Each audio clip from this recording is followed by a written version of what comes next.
Hi, Assalamualaikum. My name is Nabila binti Mustafa and my matric number is the DPL50164 FREIGHT. Okay, today I'm going to do a presentation for the subject DPL50164 which is its freight operation. Okay, the first one here we have organized the freight management, which is we have four organization, which is planning and scheduling for the first. Second is carrier selection. Third is documentation, and fourth is tracking and monitoring. Okay, for the planning and scheduling, we need to align delivery schedule with the resources, or which is vehicle, and prioritize timely and efficient shipment.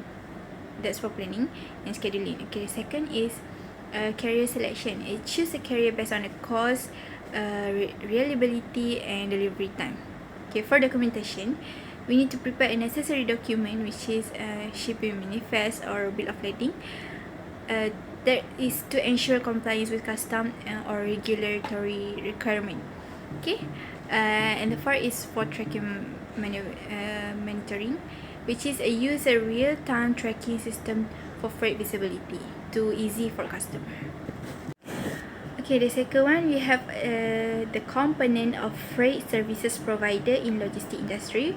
Here we have 5, which is transportation management, warehousing and storage, freight forwarding, custom brokerage, and also value-added services. Which is for the one is transportation management is offer multiple transport mode, which is road, air, sea, and rail. Okay, the second one is for warehousing and storage, which is provide a temporary or a long-term storage solution for customer. Okay, the third is freight forwarding, which is acts as intermediaries between shipper and also carrier. It's actually like handling document for custom clearance or cargo insurance, so on. Okay, the fourth is custom brokerage, which is manage compliance with international shipping regulation. And the 5 is value-added services, is offer additional services like packing, labeling, and also order fulfillment. Okay, the next we have perform international freight, which is here we have 6 contained here, which is one is select the mode of transport, which is the transport appropriate transport such as sea freight or air freight or combination. Okay, the second is prepare documentation. It's to gather essential document like a commercial invoice, bill of lading, packing list, certificate of origin, and also any required import or export license. Okay, the third is book freight services, which is a work with freight forwarder or carrier to arrange the shipment. Okay, the fourth is custom clearance. It submit a custom declaration with detailed information about the shipment. Just paying duties and tax also be necessary for goods can enter to the destination. Okay, the 5 is track and monitor shipment, which is use tracking services provided by freight forwarder to monitor the shipment, the movement of goods. Okay, the last but not least is insurance, which is purchase cargo insurance to protect against risks such as loss, thief, and also damage to goods during transit. Okay, next we have recognize the transport geography, which is here we have factor affecting transport geography. We have 3 factors, which is physically geography, which is a nature feature like mountain, river, and ocean impact the roads chosen and transportation efficiency. Okay, the second is economic geography, which is a global and regional trade hub, markets, and industry areas shape transport demand and infrastructure. Okay, the last but not least is political geography, which is here we have border regulation and politics can influence the availability and efficiency to transport routes.